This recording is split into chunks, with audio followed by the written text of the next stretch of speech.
Kanak-kanak sekarang menjadi target kepada alung-alung. Kita ambil yang pertama dulu adalah nama dia Mr. Jack. Mr. Jack ini sedang menjaga anak teman wanita dia, menjaga seorang kanak-kanak berumur 15 tahun. Untuk maklumat, kanak-kanak ini telah melihat satu akaun TikTok di mana ada promosi berkaitan dengan pinjaman wang. Kanak-kanak yang berumur 15 tahun ini telah menekan button untuk membuat pinjaman dan mendapat pinjaman sebanyak RM200. Pinjaman yang pertama 100, pinjaman yang kedua 100. Dalam masa yang sama, alung TikTok tadi telah meminta maklumat-maklumat berkaitan dengan keluarga. So dia bagilah gambar keluarga, nombor telefon keluarga sebab dia budak-budak lagi umur 15 tahun.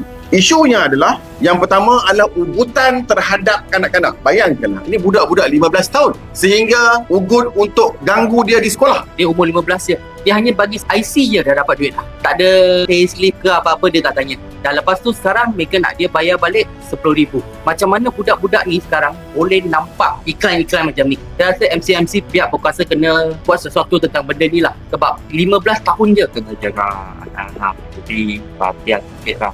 Alung sekarang cukup umur dia boleh pinjam kan. Sebelah kanan saya, Mr. Lim. Dia telah membuat pinjaman dalam RM30,000 tapi overlap dah jadi banyak lah. Isunya adalah alung ini telah mula pergi lebih jauh. Dia telah menakut-nakutkan mangsa dan mangsa pada waktu emosi dia tak stabil telah memberi rakaman. Video yang saya masukkan adalah video tidak berpakaian. Saya jumpa dia kali pertama dah tak macam orang. Saya nampak dia punya di antara nak hidup dengan nak mati tu sikit-sikit lah.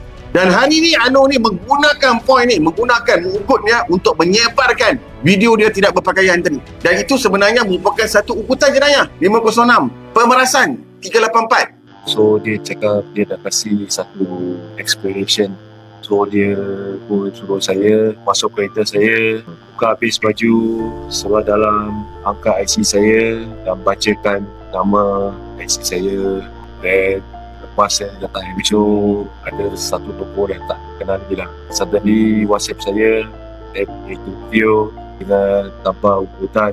Apa yang saya kecewa bila dia pergi buat report kedua ni, IO ni memang tidak bagi dia buat statement langsung. IO bagi tahu kita settle satu-satu. Bermaksud kes pertama tu masih dalam catatan, kena selesaikan kes yang pertama baru dia akan ambil tindakan ke atas kes yang kedua ni.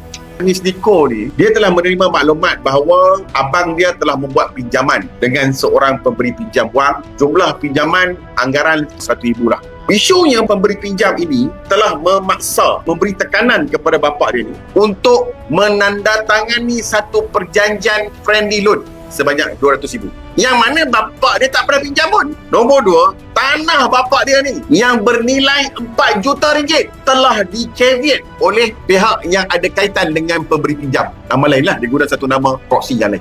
Dia mengesyaki bahawa selain daripada friendly loan, terdapat dua lagi perjanjian dokumen yang telah ditandatangani yang dia disyaki sebab salinan tak ada. Antara dokumen yang dia syak adalah nombor satu, PA, Power of Attorney. Yang kedua, MOT, Memorandum of Transfer. Master ayah saya sign, itu lawyer, dia draft itu agreement in a few minutes only, loh. Lepas tu suruh ibu bapa saya cap tangan tau. Dia paksa mereka turunkan cap tangan. So bapa saya mau tanya pasal kandungan surat, lawyer tak explain langsung. Ibu bapa saya tak faham bahasa Inggeris, tak faham legal terms. Dia hanya cakap ini satu perjanjian biasa, you sign aja. Dia marah-marah mengamuk macam tu tau. Lepas itu, baru itu lawyer tanya yang itu alung, so mau kayat tanah. Lepas tu dah turun cap jari, baru tanya. Sebelum you cap jari, kena tanya dulu kan, kena explain. Lepas tu dah everything settle, baru tanya itu alung. So, mau kayat tanah. Itu alung cakap, ya. Lepas tu dia suruh bapa I pergi satu alamat, Suruhanjaya Sumpah. Untuk sign satu surat mengesahkan yang itu geran tanah punya alamat. Itu geran kita sudah bagi dia. Itu geran sana ada alamat, ada lot number.